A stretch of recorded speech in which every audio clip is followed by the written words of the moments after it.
Hi అండి. అందరూ ఎలా ఉన్నారు? బాగున్నారా? ఈరోజు శుక్రవారం కదండి. శుక్రవారం రోజు పూజ ఈ విధంగా చేసుకున్నాను. గడప దగ్గర ఫస్ట్ చేసేసుకున్న తర్వాత తులసమ్మ దగ్గరికి వచ్చి తులసమ్మ దగ్గర కూడా శుభ్రంగా అన్ని క్లీన్ చేసేసుకుని ముగ్గు పెట్టేసి పూజ చేసుకుందామండి. గడపలో పూజించుకున్నాం. మళ్ళీ తులసమ్మ దగ్గర పూజించుకొని తులసమ్మ దగ్గర దీపం పెట్టేసుకొని అక్కడ పూజ కంప్లీట్ అయిపోయిన తర్వాత లోపలికి వెళ్ళి చేసుకుంటాం అండి. ఇద్దరి దగ్గర చేసుకున్న తర్వాత లోపలికి వెళ్ళేసి అన్ని శుభ్రంగా చేసేసుకొని బయట లోపల చేసుకున్నాం అండి. శుక్రవారం కదండి, కాస్త మనకు టైం పడుతుంది. అనుకున్న టైం కంటే కొంచెం ఎక్కువనే పడుతుంది. కాస్త ఓపికగా చేసుకోవాలి. చేసుకుంటేనే మనకు కొంచెం ఎక్కువ టైం అయినా అంతే. మిగతా కార్యక్రమాలన్నీ పనులన్నీ ముందు చేసేసుకొని ఆ తర్వాత నేను పూజ దగ్గరికి వచ్చేసి కొంచెం టైం ఎక్కువ తీసుకుంటా అండి.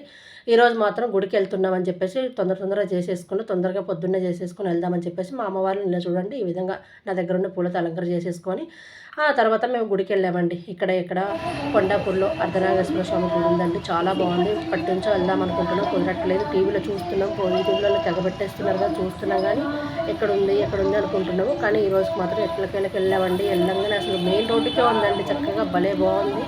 పోగానే లలిత సహస్రం పెట్టారు. చక్కగా ఎంత బాగుందో. చుట్టూ పెద్ద పెద్ద అపార్ట్మెంట్ల మధ్యలో కట్టారండి. భలే బాగుంది. కట్టిన వాళ్ళు మాత్రం వాళ్ళు కూడా కనిపించారండి.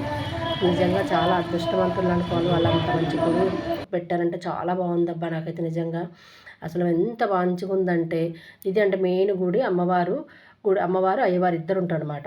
లోపల మాత్రం తీయనీయలేదండి, తీసుకోవద్దని చెప్పారు. బయట తీసుకోండి, లోపల మాత్రం విగ్రహాలు తీయొద్దని చెప్పారు. పక్కనే రేణుకెళ్ళమ్మ గుడి ఉంది. ఇదేమో ఇక్కడ హోమాలు యజ్ఞాలు చేస్తారంట. కలశాలకు నీళ్లు పెట్టారండి. ఆ నీళ్ళతోనే అమ్మవారికి అక్కడ చిన్న చిన్న విగ్రహాలు పెట్టారు. అక్కడ అభిషేకాలు అవి చేయిస్తున్నారండి. మనతో పోయిన వాళ్ళందరితో పోయిస్తున్నారు. మెయిన్ గుడి అండి. ఇక్కడ లోపల అర్ధనాగేశ్వర స్వామి గుడి ఉంటే పెద్ద విగ్రహం చాలా బాగుందబ్బా. చూడడానికి 2 కళ్ళు చాలా చక్కగా ఎంత బాగుందో. నాకైతే భలే లోపల పోనిచ్చారనమాట. ప్రశాంతత కూర్చోవచ్చు కొద్దిసేపు, ఏ డిస్టర్బెన్స్ లేదండి, మంచిగా ఉంది. కాకపోతే సాయంత్రం వెళ్తే మాత్రం భలే బాగుంటుందబ్బా. ఎవరికన్నా కుదిరితే పక్కనే రేణుకెళ్ళమ్మ గుడి 2 పక్కకు ఉంది. ఆడ కూడా అమ్మవారి దగ్గర చాలా బాగా దర్శనమైంది. కుదిరితే దగ్గర కాబట్టి వెళ్ళొచ్చు. Please like